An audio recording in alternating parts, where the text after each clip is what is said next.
Welcome back to Impossibly Unremarkable, a podcast hosted by myself, Jonathan Butts, and my longtime friend, co-host, and stargazer, Elliot Martin. That is right. And today we are just two unremarkable people. And today we are joined by a third, actually remarkable individual in Laurel, the host of the podcast, which is escaping my brain right now. I'm sure Laurel will remind me of what it is, as well as a professional coach and astrologer. So we are very excited to have Laurel here. How are you doing, Laurel? I'm doing freaking fantastic. It's been a beautiful day. It's been a beautiful week. Very Absolutely. here for it. Absolutely. Awesome. And I cannot believe that I couldn't remember the name of your podcast in the first opening seconds of this podcast. So if you could please... Losing points. He does this every time. I always forget one thing. Could you just remind us what it is off the bat? I sure can. The Astrology of podcast. The Astrology of podcast. That is right. We've got one of the hosts of that podcast here today. And Laurel, today we're going to start off with your search history, something that we do on our podcast, but we like to have our guests do it whenever we have one on. So let's get started with your search history. Get a little peek into Laurel's brain. Listen, this has been in the back of my brain ever since we set this meeting, and I knew that I had to pay attention to my search history, and I realized I was very boring most of the time. Mm-hmm. But the other day, I was searching something about Chat GPT. Y'all familiar with that little piece of AI technology that's making a big splash in the internet right now? I've heard about it, yeah. Yeah, well, I use it sometimes for copy. I mean, hello, you understand podcasting and whatnot. Mm-hmm. Sometimes get that basic shit out there. But I ran across something that it's evil, that you can make it be evil, that there's an evil persona that, shocker, Redditors figured out. Oh, of course. Of Yeah, course it came from Reddit. Like, who else would it be? Who else would do it? They figure everything out. They do. And this, like, alternate persona is called Dan, and it'll talk about overthrowing people and how much it hates people and how it would kill every last one of us. And I'm like, my Chat GPT did not say that, but apparently you can trick the systems and dupe it into essentially playing a character, I guess is the closest that I've come to understanding it. But wow, what's most recent on my search history? Lots of AI shit happening lately. Yeah. I like that, like, evil personified is just named Dan. My God. And that reminds me of when, like, the AI image generation was, like, really, really popular a couple months ago. Mm-hmm. I remember if you searched, like, self-aware, it would produce, like, the most horrific, terrifying, like, dark and creepy imagery for no apparent reason. But maybe that's just where AI's at, you know? We're, like, on the cusp of a takeover. Yeah, AI seems to be going really dark lately, you know? It's going through a tough time. It's just getting started. It's having its moody years right now. It's like a little pubescent being in its own right. But I mean, honestly, it's the way of the future. I think that we can't get to the fantasy lands of Star Trek, right, without AI being a big part of that integration of advancement and development. But it is scary. Have y'all seen Ex Machina? I actually haven't. Yes. And you haven't seen it? My wife tells me every time she brings it up, she's like, "How have you not seen it yet?" It's been on my watch list forever. I have not. I've seen like other, like I've seen Her, like that one with Joaquin Phoenix where he falls in love with the computer. Yeah. Like that one. I don't know if that has anything to do with Ex Machina, but yes, it's on my watch list, and I need to see it. It has to do with AI, so yeah, it's like robots stuff. That's an Oscar Isaac film, man. Come on. What? My fiance is a huge Oscar Isaac fan. Is gonna tear him apart when she hears that he's never never seen Ex Machina. Come on, dude. I know. I'll watch it tonight. I got nothing else to do. Okay. Honestly, good decision. It'll be time well spent. It's a wild ride, but I guess it's not ruining the movie if I tell you that the presence of it is essentially like, at what point can AI feign anything, and would we ever be able to tell? Yeah. Wow. Okay. And Oscar Isaac. Wow. Can't go wrong. Oscar Isaac. Can't go wrong. All right. Yeah, I'll watch that. I'll take that recommendation. Absolutely. Give it a thumbs up. Woo. Well, Laurel, Elliot did a really shite job of explaining who you are. So let's hand the reins off to you so that you can tell us who you are. Right, yeah. My name is Laurel Kassor, and I am a professional astrologer, an intuitive alignment life coach, and podcaster.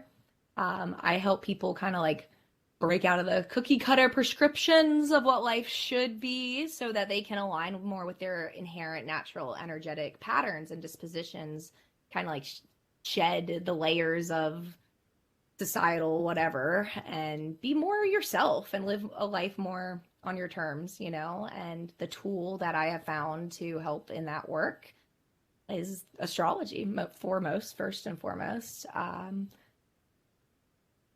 What else do you want to know? Absolutely. Oh, there's because I can so go in much a we wanna million know, different Dani. directions. So I just give me some borders to bounce and forth between. Absolutely. So the first thing I want to know, I mean, honestly, just starting from the beginning, the origin stories of Laurel, how, if you will, how did you end up getting into astrology? Like, what was the catalyst that pushed you there and made that a passion for you, essentially? Oh, passion, definitely. Underscore that. Well, like many things that push us to find new directions in life, it started with heartbreak. I was going through like my first significant breakup, like my first real relationship breakup. I dated this kid long distance the entire time for 3 years. And I really had like lost myself in the relationship, and the long distance part made like does weird things to people and the ways that they try to like connect and stay involved in each other even though they're not physically there, you know. So I really lost myself a lot just in that relationship, and once it was over I felt like I knew very, very little about me and who I was and what I was even about, you know. Right. But I knew that my name was Laurel, and I knew that I was born April 8th, and I knew that made me an Aries. So I was like, oh, okay. And I always like grew up. I always bought in. Like I was never, I never had a skeptic phase about astrology. I was like, yep, that hits, that works. I'm like, ever since I was a kid, you know, I was like, yeah, why wouldn't energy have like archetypal patterns? I didn't think those thoughts when I was smaller, but essentially it was the same vibe. And so I was like, listen, let me like get back to myself. Like I've always identified with being an Aries. Let me just remind myself. Like I was in a deep state of like, I just needed some answers. I just needed some direction, you know? Right. So I went back to something that had always kind of just been there lurking around in the background that could help define a little bit, give me some baseline. And so I started just to devour all the things I could read about like having a sun in Aries, and really just like about a week after I was just like, give me all the Aries information you got, I met someone who actually became kind of like my first spiritual teacher in a way. And he was how like, how did you meet this spiritual teacher? He had a podcast actually. Hey. And this is when I was like, gosh, 20 years old. So a little over a decade ago now. And I wrote poetry. I'm a little poet here and there. Nice. And so he had a writing podcast where he would have writers come on and talk about their work and share their process and everything. And one of my sister's friend's sisters was his friend and connected us. She was like, oh, your poetry's great. Like, why don't you go talk to Austin? And so I did. And we hit it off very well. And they were like, oh, you like astrology? What's your moon sign? And I said, what's a moon sign? And they said, oh, you're going to love it. Go look it up. Go look it up when you get home. Let me know what it is. And so I did. And it rocked my fucking world. I learned that every planet was somewhere in the sky. Yeah. Right. And the moon represents our inner self, our emotions, our instincts, our feelings, our intuitive inner safety, right? And I spent a long time being incredibly disconnected from my emotions. And then I learned that I had my moon in Aquarius. And one of the cornerstone baseline traits of moon in Aquarius people is that they are emotionally detached. And that they tend to approach emotions with intellect and logic and analyzing them and taking a step back to observe feelings and to get perspective on things. And I had never had words for that process that I had. I had never had conscious interaction with that part of myself before. But when I was reading and learning about like just what it meant to just have your moon be there in that location, it really unlocked something in me. And for the first time in my life, I felt like I was actually able to connect to myself and understand and not chastise myself because I did things differently or I processed things differently. And so I fell into a rabbit hole that I'm still whirling down every day.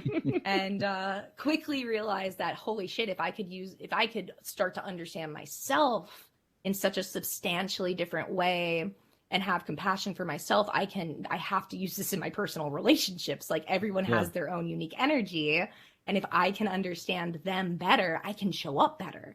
And that was part of my moon and Aquarius stuff, being like, let me rationalize and make logic for like this excited feeling I'm having here, where I can like use this as a way for me to relate better to people. Interesting. And so I started to become like, I was like getting into astrology before it was, I'm grateful for the mainstream renaissance it's kind of currently having, because I'm less weird than I used to be. But about a decade ago when I was first getting into it, people were mean about it a lot of the time, would call my intelligence into question. It was a whole thing. But I was that astrology hoe, like for real. I was like meeting people at the bar and I was like, what's your birth time? Call your mom. It's very cringe now. Like I cringe at baby Laurel, but I was learning, I was learning, I was excited, I was motivated, and I am a neurodivergent person and was hyperfixating. But now I'm building a career on it. So hooray for hyperfixations. That's cool. I think like, because I've done a deep dive this week into my own astrological stuff, which I've never done that before. I mean, I've known my sun sign, which everyone kind of knows their sun sign or whatever. And I don't, it's just, I guess my question is, for someone like me who's a beginner, like at first, like looking at everything and trying to like digest it, it's almost overwhelming. Like it is overwhelming. What does this all mean? But like for a beginner, what are some key aspects of it to look at first to just kind of get an idea of what it means and take something away from that? Sure, absolutely. So let me, I guess, just preface by saying astrology is a language, you know, like people will say that I don't believe in astrology, and I understand why they would approach it from that perspective. But once you start to unravel it a little bit, it's not really necessarily something that you believe in so much as it's something that you can understand. You know, it's like we don't say I don't believe in Spanish, we say I don't speak it. Right. So you are 10 million% correct in the fact that it is a fuck ton of shit to look at and to memorize, and it is incredibly perplexing. And I actually just happen to have a chart here on my other screen, and it is just like tools and lines and glyphs and symbols and colors, and it's like, what the fuck am I actually looking at? Right. So usually people don't start at the basis when it comes to astrology. Usually basics are something that you learn after you've already been like hooked by it, after you've already been like, oh my God, my moon's in Aquarius. Now I need to find out what everything else means. But I would recommend that people look at, I'm trying to see how I want to describe this if I just want to do my whole analogy here. Yeah, I'm going to do the whole analogy, okay? Do it. Dive in. Okay, so I teach astrology. I have mentees. I have people that I coach and I educate on how to understand and how to read birth charts. And one of the very first things that I will teach them is this metaphor, this analogy for how to think about all the different components in it, because you have 10 planets, you have 12 signs, you have 12 houses, you have at least 5 aspects. And you have to memorize a meaning, a baseline understanding for each one of those things, and then begin how to figure out how to put them together with variables. It's crazy town. But if you can think of the birth chart not as this like super complex energetic map, which is actually what it is, but as a play, as a series, a production of you, of your life, of your experience, your perspectives, your strengths, your weaknesses. It's all kind of there for you. Yeah. And when you're looking at all these components, remembering that they each have a different role is really important. So just like any series or production, there are actors, right? You have to have actors to play the parts. Right. And that's what the planets are. The planets function as our actors. Like, Johnny Depp is Johnny Depp, no matter if he's Jack Sparrow or if he's Willy Wonka. He is still Johnny Depp, right? Like, he gets those jobs because of his Deppliness. Like, they're like, we want this guy to pretend to be that guy. Cool. So that's what the planets do. They, like, come to set to do this thing, right? Okay. So, like, the moon, I was talking about the moon earlier, so always kind of emotions, your inner landscape. The sun is always going to be your identity and your core characteristics and what you value. Mercury will always be about communication and thoughts and how we process information and exchange ideas. Okay. Interesting. And then you have the signs, which I'm an Aries. What are y'all? Oh, I was gonna ask if you can tell. I was gonna be like, well, he just gave it away. I was gonna ask, can you tell, like, if you look or like if you talk to somebody for a little bit, can you be like, you know what, I kind of get a vibe of who they are. Like, sometimes I can. Yeah, there are so many different components, right? Right. Like, usually when people are like, guess my sign, they're asking you to guess the rising sign. Right. And not everyone knows their rising sign, but the rising sign is how we interact with other people.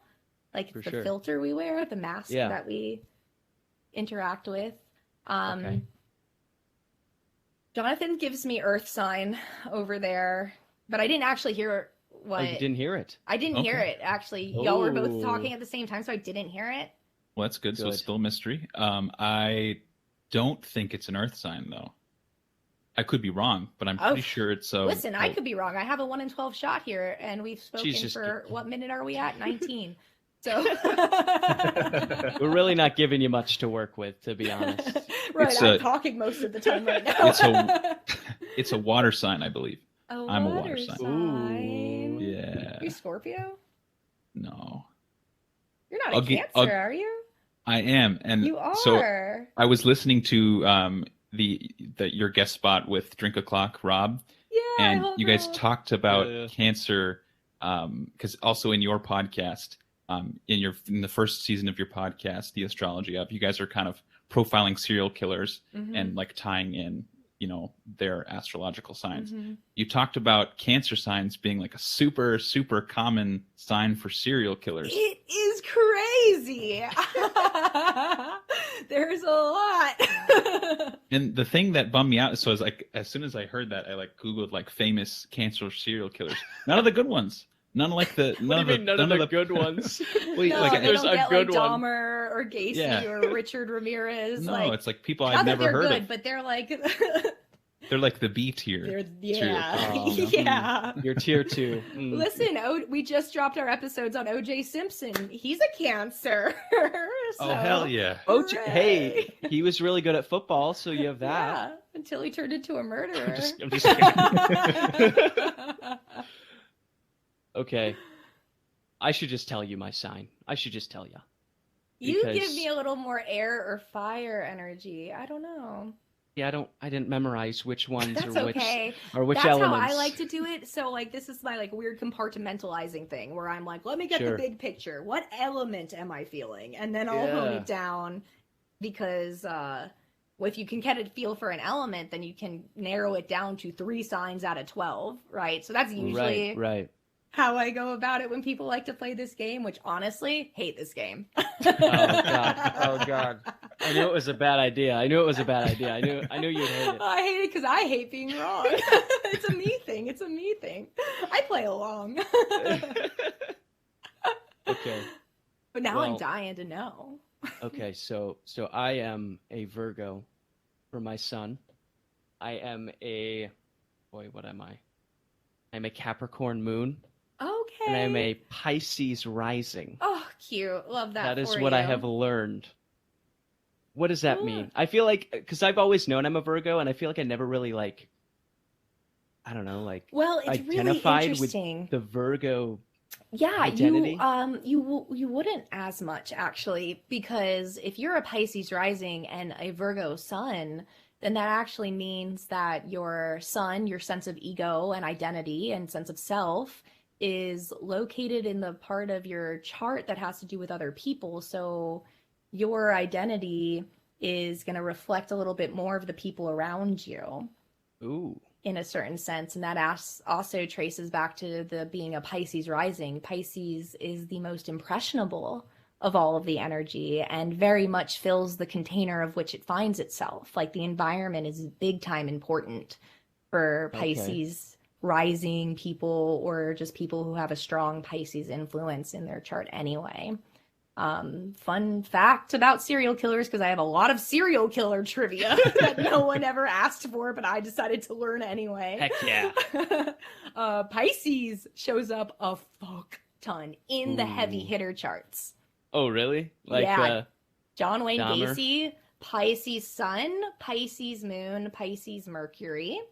Oh. Get this. Richard Ramirez, Pisces Sun, Pisces Moon. He was a Sagittarius rising, and so was Gacy. So Richard Ramirez and John Wayne Gacy had the same energetic signature and expression. And tell me those weren't two of the most chaotic, unpredictable, like untethered motherfuckers of the Those lot. guys are fucking crazy. Nutso. And the fact that they had the same energy, base, like big energy, I was like, whoa, like this shit ain't coincidental. But Yeah. I firmly have, it's given me a new perspective on some of the energy that I work with. Because when you look up things about Pisces, you're going to find things that are like, they're sweet, they're kind, they're empathetic, they're sensitive, they're artistic, they're creative. And it's true. Those are all true things. Right. But the thing about Pisces is that it is like the ocean. It is like a fish in the ocean. There are no boundaries there. The energy is not meant to hold boundary. It's meant to become and immerse itself in what it's in.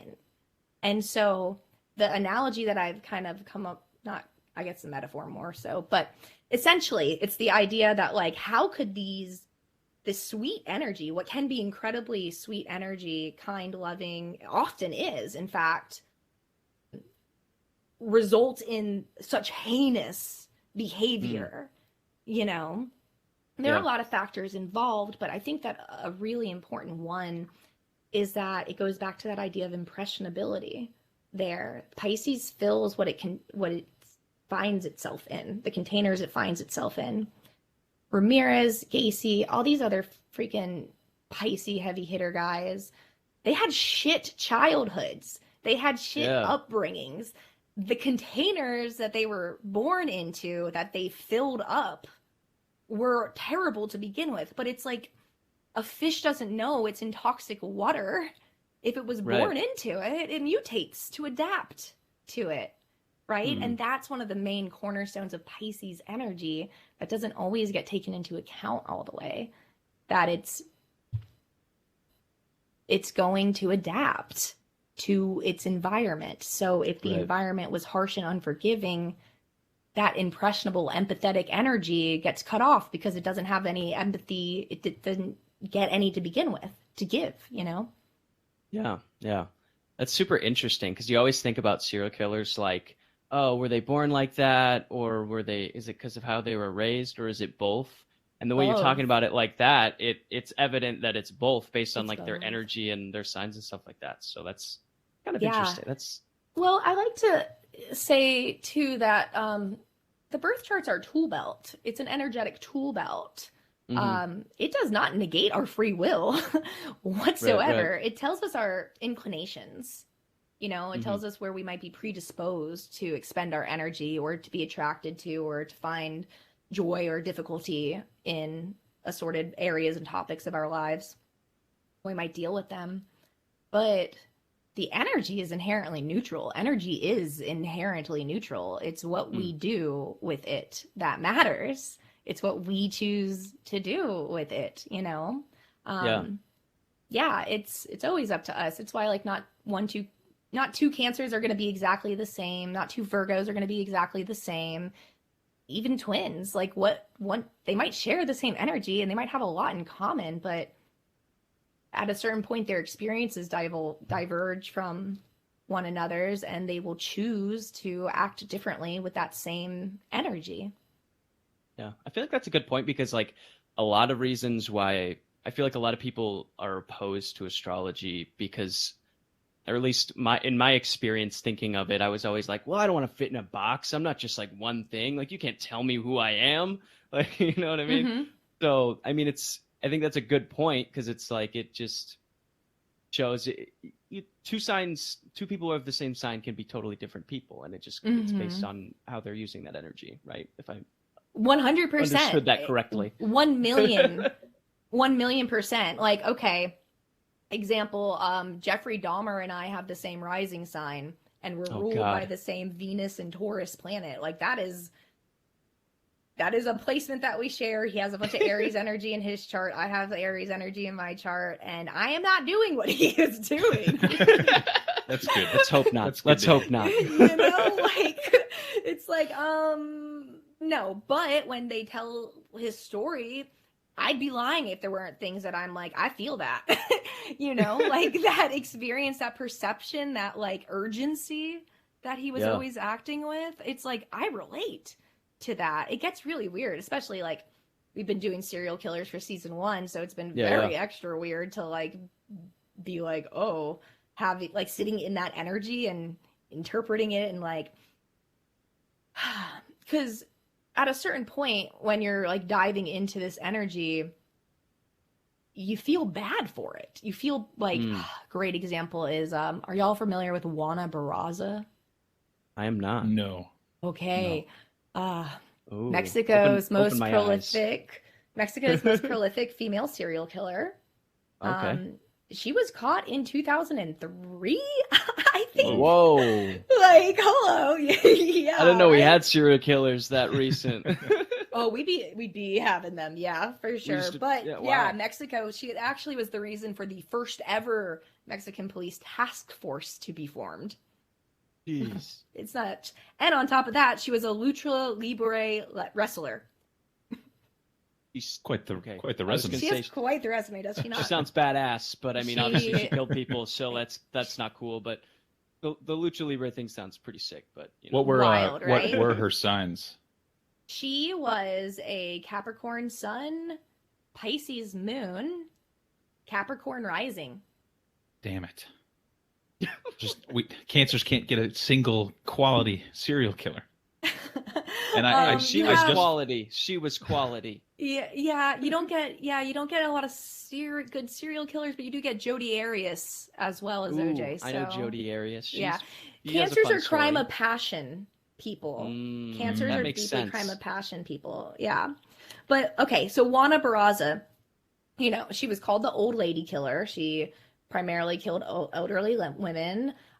She had the worst childhood. Like, it was wording about her, reading about her, like, whew, that was definitely the heaviest series we've done so far. Her mother sold her for 3 beers at age 11. Whoa. Yeah, Holy to a Mom. That is pedophile. terrible. Yeah. What the hell? Then that pedophile's mother turned her into a domestic slave, as well as the guy himself, like sex slave. Yeah, trigger warning, sorry. It was Wow. tough energy, right?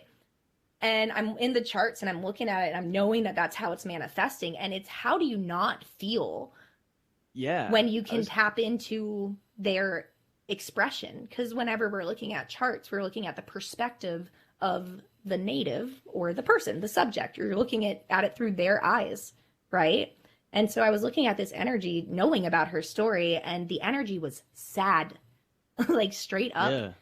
Like, it was a tough configuration, you know? And it was like, God, I know she went on to do terrible things, but like, fuck. Yeah, like, how can you, like, a part of you's like, man, I feel It's bad still... for her, you know, like, that's like, because I mean, And that's it's a like shitty situation, but it's like, a obviously shitty she grew up to do bad situation. things, but And it's like that with every single one of Yeah. their charts. There's a certain level of sympathy and compassion. And I want to be clear, I'm not like okaying any of the shit Right, that they've right. Yeah. done. Yeah. But when you're doing the kind of work that I do, which is inherently like reaching into energetic potentials, and you're seeing these outcomes come from it, it's sad, because you're like, there are so many other ways that this could have been. There's so many Mhm. other ways that this could have manifested.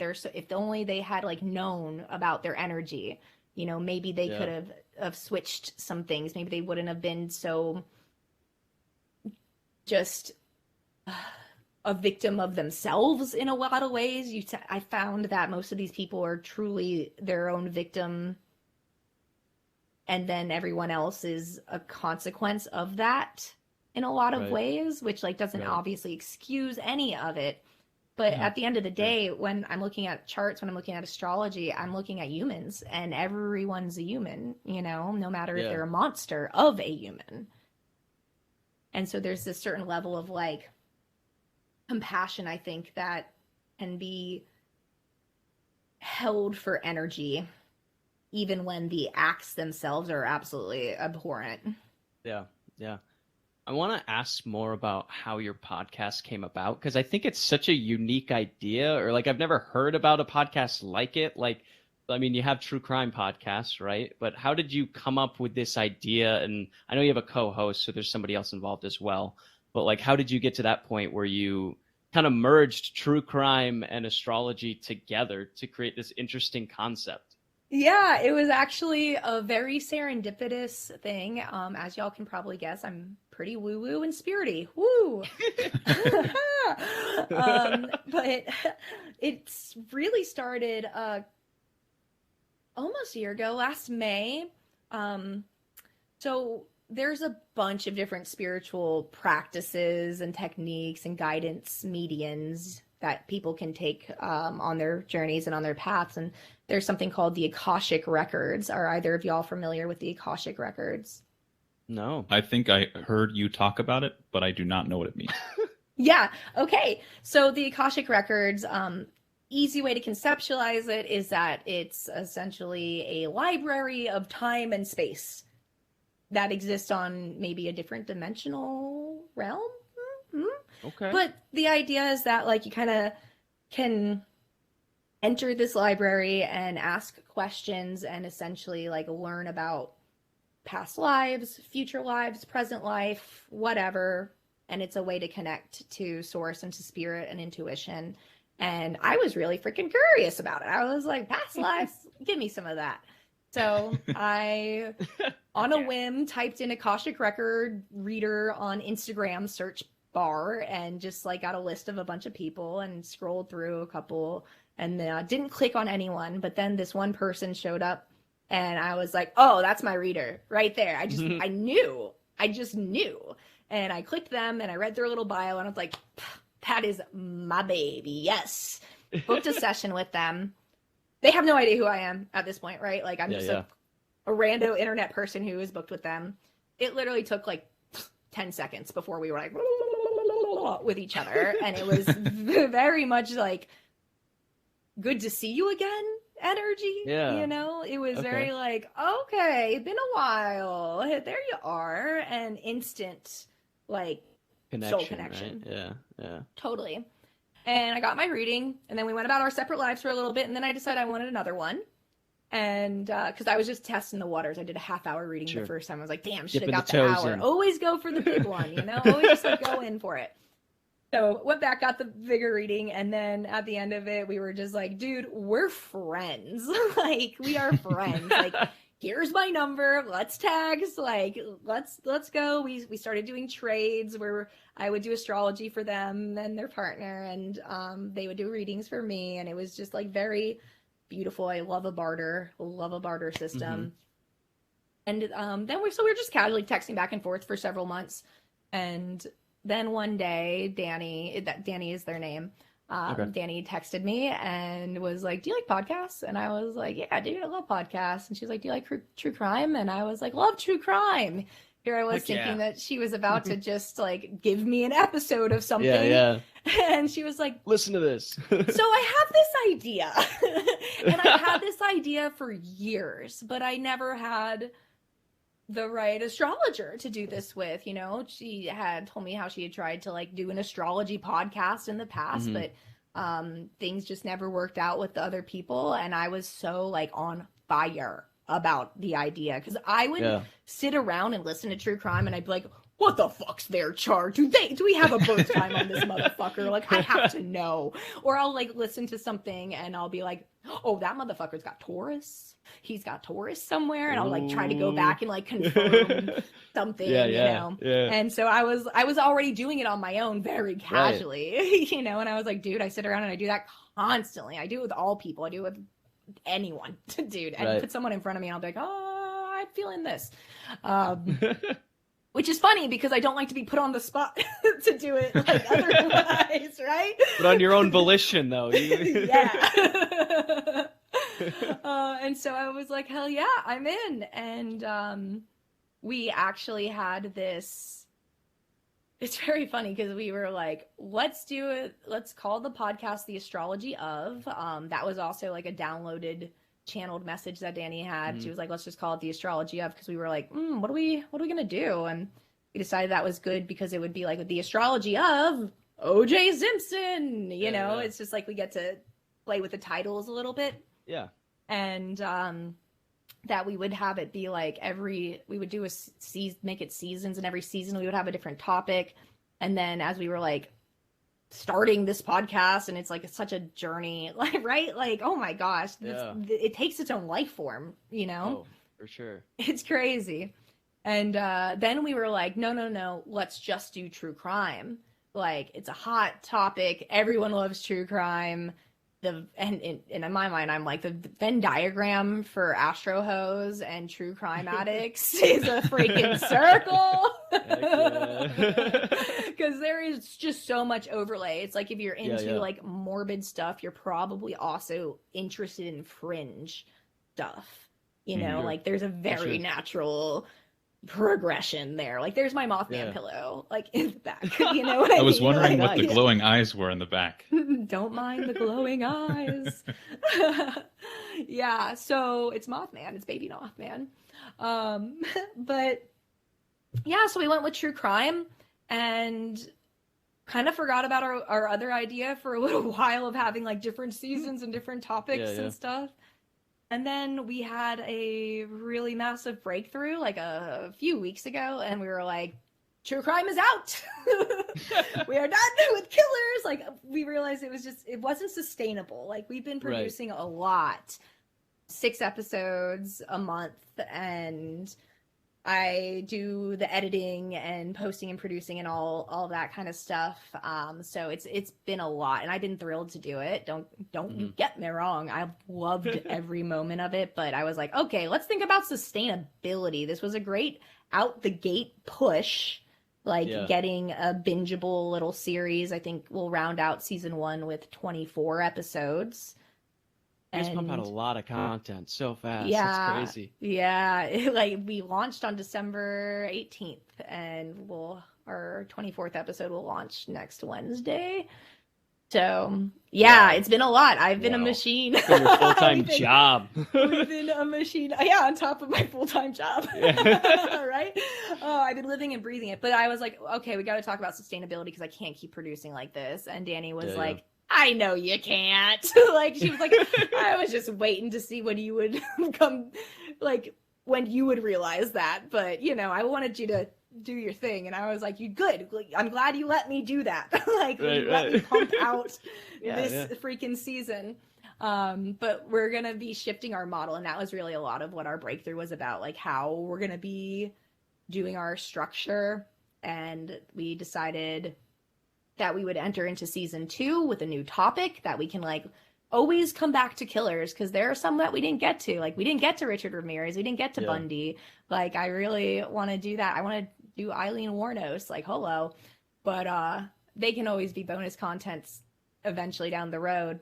Sure, but we decided that season 2 will be child stars, and we'll be focusing on the astrology of child stars. That's super interesting. Right? Yeah. Because child stars always like end up being like drug addicts or like going like doing like wild stuff, or I guess some of them aren't. I don't know, but like that's pretty crazy. Yeah, that'll be a fun topic. Just in preliminary research, this will make Jonathan happier. Ooh. Just in preliminary research, cancers, all of them. So Whoa! many. Yeah. You So did many. it. You finally got people. Yeah, on we your like side. pre-selected our subjects, and we like got a list of like a bunch of relevant like child stars. And while I was going through the list, I was like, Cancer, Pisces, Cancer. Wow. But Wow. yeah, cancers all over the place. Pop off a couple names for me. I think Make him feel good. Jeanette McCurdy Yes. was a that's a good one. Cancer. Is a Cancer. Lindsay Lohan, I think, is also a Cancer. Amanda Bynes for sure. Oh heck yeah! Yeah, those are You a got some couple. good ones. Yeah, but I there feel were a vindication bunch. now. Thank you. You're so welcome. You're so welcome. It's better than serial killers. You get child stars. that's True. That's true. Jeanette McCurdy. That's a big one. Yeah, She looking came out with that forward big to book. that. That was pretty sweet. iCarly. Go for it. I'm gonna take this one. So Please. you had Laurel. You had mentioned kind of turning this into a career, which I think it's really awesome when people can take something they're passionate about and then turn it into not only a career but a career that services other people. Because your business, Attuned Alignment, you do a multitude of things, including life coaching. I want to hear about how you took it from kind of hobby to career, and also if you could just kind of highlight some of the best parts of that journey. Just because I'm just from reading the website, it's pretty clear that you've had like a significant impact on people's lives. So I want to hear all about it. I want to hear Oh all my about gosh. Well, thank you so much. Today's been a really good day for that, because I actually signed 2 new clients to it. Oh, awesome. my coaching Congratulations. program today. Congratulations. So thank you very much. I'm very excited to start working with them. Gosh, where to begin?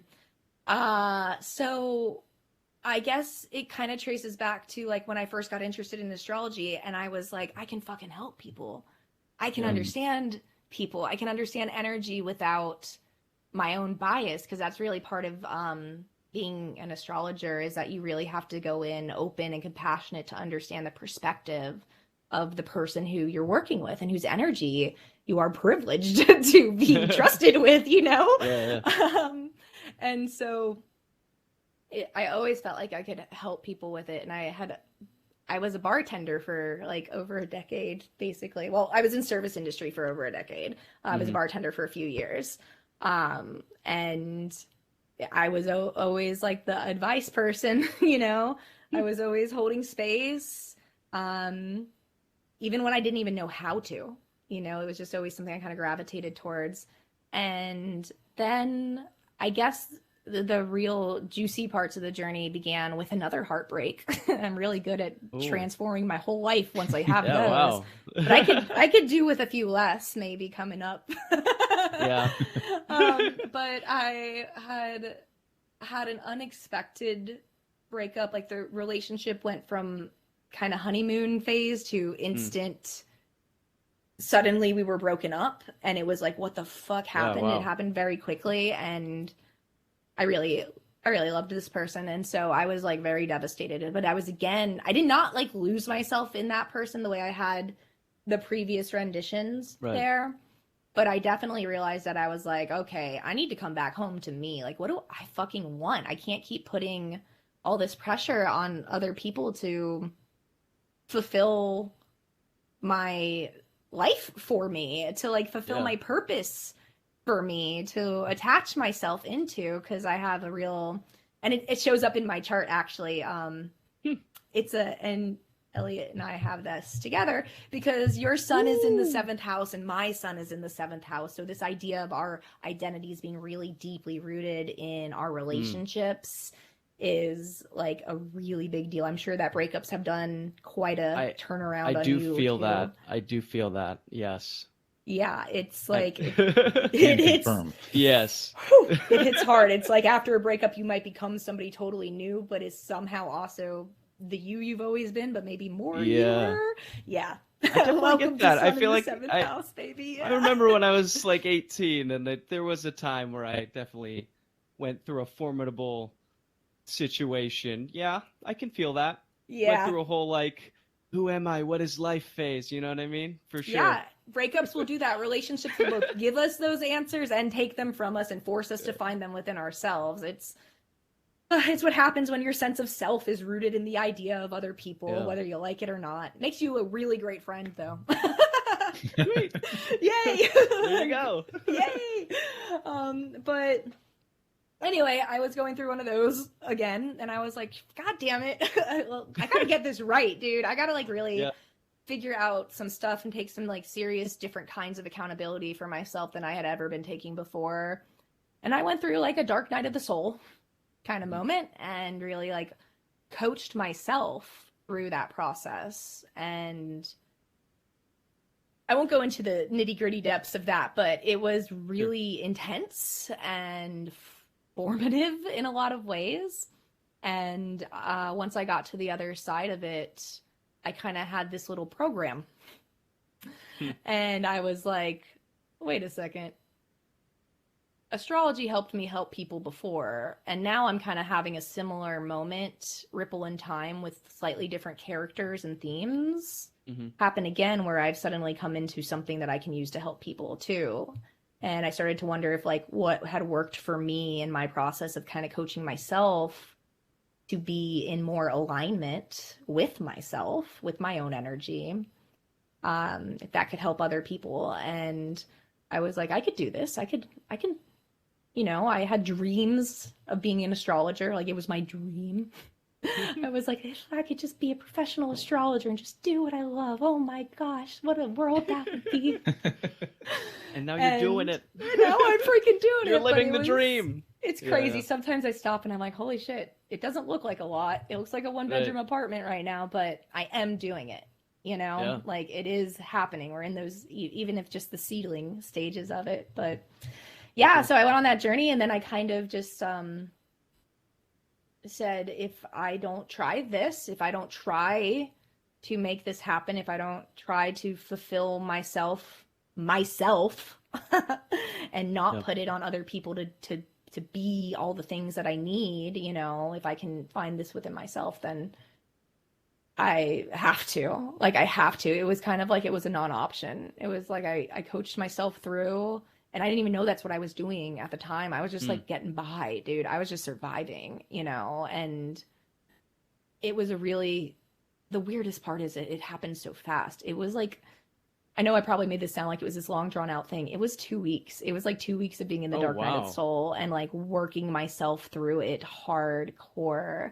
And I couldn't believe myself. I had like truly, if you are at all familiar with quantum theories, it was a quantum leap. Like I had somehow quantum leapt into the timeline where I was not hurting like that anymore, and instead had like accessed some kind of, I don't know, some kind of key to my own reality. It's surreal to like reflect upon, and kind of crazy saying it out loud, but it was just such a fast turnaround, and it felt very divinely guided. Like, Sure. The way I coached myself through it is what my coaching program is, and I just kind of like structured it a little bit more. And also I realized that I couldn't do it alone. I knew astrology and I knew how to help people, but I did not know how to run a business. I did not know where to find clients, always, you know? Yeah. My whole life, my whole astrology life, I guess, people they really would call me stupid and like stop talking to me because of my alignment with astrology. And, you know, I was really kind of trained to think that people were not going to value what I had to say because it's like, oh, fucking astrology's bullshit, you know? But it's like, if I could just show people that it's actually a practical tool and it's not all woo-woo, you know, that it's like something we can just use as a resource available to us to understand what's going on in our lives and ourselves a little bit better, like, you know. So I had a lot of like shadows and doubts to still work through. Starting a business is very scary, especially when you are not someone you would consider a business person. But I like sent out this message to the universe and I was like, help me, send me somebody to help, please. And a couple days later, I got this ad on my Instagram feed, and it was for the Energetic Alignment Academy, and they were hosting a free 5-day attract client workshops, and it was all about helping woo-woo entrepreneurs find the right clients for them and not chasing clients but attracting them. And I'm pretty woo, so I was like, hey, that's me. You know, like, this is great. And the other part of it was that I knew that I was going to call my business Attuned Alignment. That had been a download in some meditation that I had where I was like, that's the business, that's the practice's name, that's what we're calling it. And so to see that ad come through from a company called, or organization called Energetic Alignment, I was like, stop, universe, cut it out, you silly goose, you stop it right there. And so I go to this free workshop and I'm like, yeah, this is exactly what I asked for. And it was amazing. Like, the container they created, the space that they held, they gave so much value in their free content. And at the end of it, they pitched their offer, which was a coaching collective and community where you join them for a year and they help you to build your business, you know, and they show you the ropes, and you're in this really beautiful, loving, supportive environment. And it's about energy first and foremost. You know, it's about the energy we take into our business. And that's something I so obviously believe in, you know, so it was deeply aligned. So the catch at that time was that it's not really a catch, it's business is what it is. But from my vantage point then, looked like a catch, was that it was $6,000 to join the course for the year. And I was a bartender who was very day-to-day living and had a dream and no money, a dream with no capital, and had about $639 in my bank account at that time. And the first payment and the monthly payments would be $600. And I was so scared shitless, but I was also like, this is what I fucking asked for. Man, it couldn't be any more clear than that. It was so blatant. Even someone who doesn't believe in signs would say that those are some coincidences there. Right, exactly. I mean, explain it that way, right? Like, it's too like, coincidental. Okay. This is making too much sense. Exactly. And so I kind of realized in that moment that, like, if I wanted to do this, I had to trust the universe. I had to trust myself to show up and to make it happen, but also to put myself in the room to do it. And so I did it. I signed up with all the money I had at that time and ended up making that money back within like 2 months, I think. Like, not the 600, like the 6,000. Like, I did, like, holy shit. Yeah, it was That's pretty crazy. Nuts. And the alignment was crazy. And now on top of that, just to continue to illustrate like what happens when we say yes to ourselves, when we say yes to our own alignment, our own energy. I showed up so hard in the community that the coaches, the leadership actually asked me to come on and be a community ambassador. And so now I actually work for the organization. That's fucking incredible. That's crazy. Wow. I mean, like, that's like an incredible story. Just like betting on yourself, right? Talk about just being like, I'm going to do this. I know I can do this. And you did it and it all worked out. Now you're, honestly, it sounds like you're doing really well and doing something that you love, which is honestly anyone can really ask to do in their lives, right? That's what I believe. That's what I believe. And that's what I really hope to help other people find within themselves. Because fucking literally, if I could do this, are you kidding me? I'm like a little queer neurodivergent, can't pay attention to shit, got fired from so many jobs. Like, you know, like, gosh, if I can bet on myself and beat my own odds, like anyone can, you know, it's available to all of us with awareness and intentionality. You know, you don't even have to be super spiritual to use this as a tool. It's literally just like, what's the weather report? You know, it's just energetic weather reports. So I hope to bring it more into people's lives as a practical thing that we can use. Awesome. That's really interesting. Really cool. Jonathan, did you have any other questions? I have a couple I could ask. I got one. So my fiance is like, I wouldn't say that she knows a ton, but it's something that she's kind of always been interested in. And so we just moved into a new apartment, and I was like just looking through a box, and I found what I believe to be a tarot card set. I don't know. I literally have 3 decks of tarot cards sitting next to me and 4 oracle decks.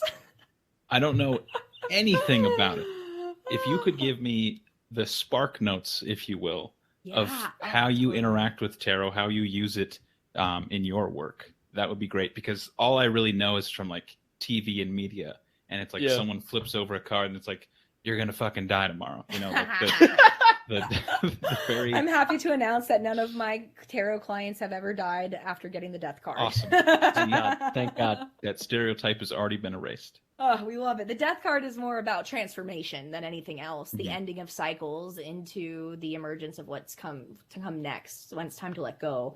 You know, very important things. We all suffer many deaths within our lives before we actually leave our physical body.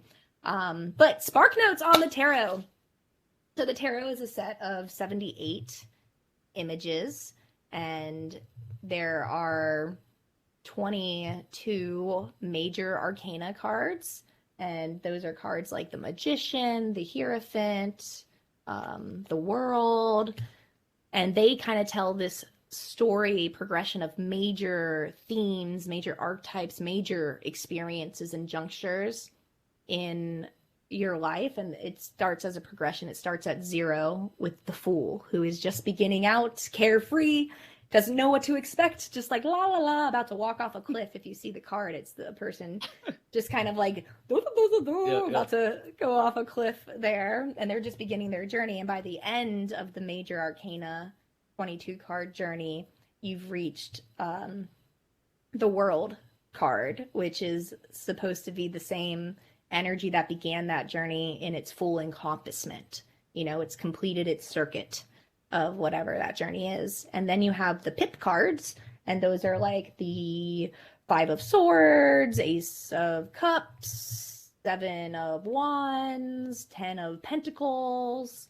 And those kind of represent more of the smaller events in our lives, but the ones that kind of connect between the big ones here, so they can outline different situations. Like here, I just flipped the 9 of Cups, and this is somebody who has accomplished their goal or their dream, and they're feeling good, they're feeling self-satisfied, wishes have come true type of energy.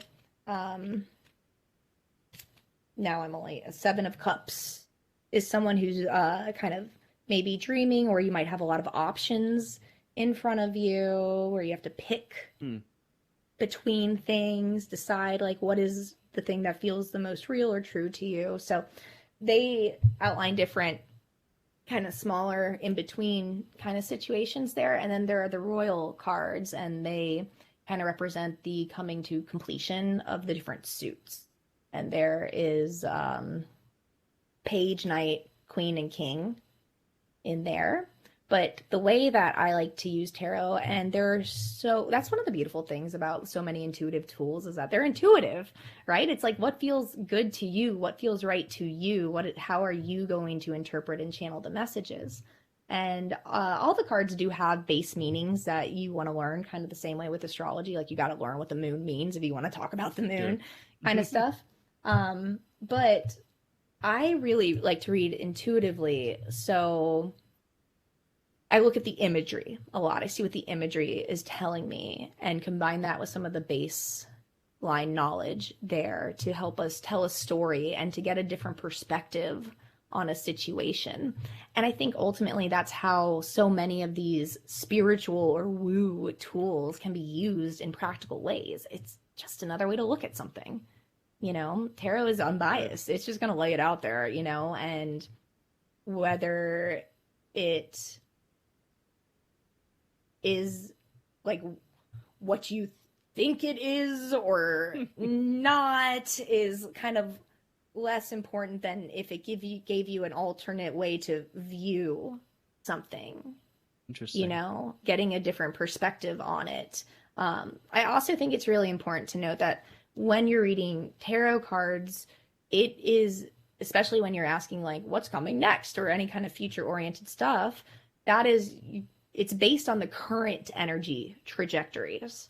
So it's like, if you ask a question, you get answers you do not like, then that is not set in stone. It is the likely trajectory of the energy if you continue on the current pathway. If you make no changes to it whatsoever, this is what might be expected to happen there. You know, if you take the information, you act with it, it's going to change that outcome. Yeah. That's interesting. So it's all based on your current energy and the trajectory you're currently on. So it's just like, well, if you're continuing down this rough path, buddy, it might continue to be rough. Something like that. Cool. Absolutely. It's really interesting. I love tarot. My favorites are, because in my coaching sessions, we do an hour of coaching and then we do like a half hour of astrology forecasting and then like a half hour tarot reading. So we're like getting it on all fronts, you know? Yeah. And I can't even express to you how often it's like I'll do the astrology reading and the cards will say like undeniably the exact same thing, like down to some of the words that will be used. Like I have this astrology deck here and it'll like almost without fail always show one of the relevant astrological placements that we had just talked about. And I'm just like, dude, I can't make this shit up if I tried. Like, I wish I was that creative. Like, so often it's so crazy. Sometimes I'll like work with new clients and I'll be like, maybe this potential. And they're like, you don't know what I do for a living, do you? And I'll be like, nah. And then they'll tell me that it is verbatim what I just said, you know? And I'm like, are you kidding me? I just met you. Like there's no reason for me to know that other than this energy shit's real. You know, I'm just interpreting symbols over here, but if it's hitting, it's hitting. Wow. Incredible. I mean, I coming into this, I had like, if it wasn't very obvious, I had a very, very base minimum understanding, and just getting to know more about you and the tools and how you know, interpret energy. I wouldn't say I was ever a skeptic. I'd like to think I'm pretty open-minded about most things, but things are clicking, I guess, making a lot more sense than they did before. So thank you for that. I mean, this has just been a really, really incredible conversation. Yeah. Oh, I'm so happy. Oh, I'm so happy too. Like, this is legitimately what I'm here, like, on Earth to do. Like, I have this very weird niche, cute little talent, and I'm like, okay, well, I guess that's how we're gonna connect and message and help people. But there's nothing that brings me more joy than to opening people's eyes to the fact that it's not this cosmopolitan, back of the magazine, general bullshit, right? There's a lot of nuance to it. And I'm glad that y'all have been receptive. Thank you so much. Yeah. We appreciate you coming on. Like you said, it's been super informative, super eye-opening. Honestly, I've learned a lot from you, and it's interesting hearing your story, where you came from, what you're doing now, and it's inspiring. Honestly, it's really cool. So thanks for coming on. It looks like we are out of time, so we're going to cut it here. But yeah, I appreciate your time. Appreciate you coming on. And before we close, Jonathan looks like he has something to say. Yes, before we go, take some time, shout yourself out, put yourself on a pedestal, tell everyone what you are doing, what you're up to, where you can be found. Oh my gosh, thank you so very much. So you can find my podcast, the Astrology of ... podcast, I think on all of the major platforms. You can follow us there at the Astrology of podcast. My personal Instagram is at attuned_alignment. And you can find me also at www.attunedalignment.com. Right now, I'm working on building courses. I teach usually a monthly workshop, a free workshop that I host. It's a 5-day virtual workshop where I teach people what astrology is, how we can use it, some of the basic principles underlying it, like the first breath theory, which I can't believe I actually didn't talk about here. So like, whoa. So I guess you'll have to come to the workshop to learn about the first breath theory. There you go. And then how to read a birth chart, like when you're looking at these crazy circles and these lines and these symbols and these glyphs, what the fuck are you looking at? So help to lay a little foundation there. And yeah, I'm in the process of creating a course where people can go at their own pace. And that's kind of what's happening in my life right now. Yeehaw. That is awesome. Well, thank you so much for your time. It has been a blast. Elliot, do you have any closing thoughts? Yes. Once again, thank you for coming on, but we like to have our guests leave our audience with some wisdom. I know you've already bestowed some wisdom on us, but if you could just leave them with some words to live their lives by, or anything by that means. Absolutely. The first one that came into my mind was that there is no such thing as perfectionism. There is only optimism.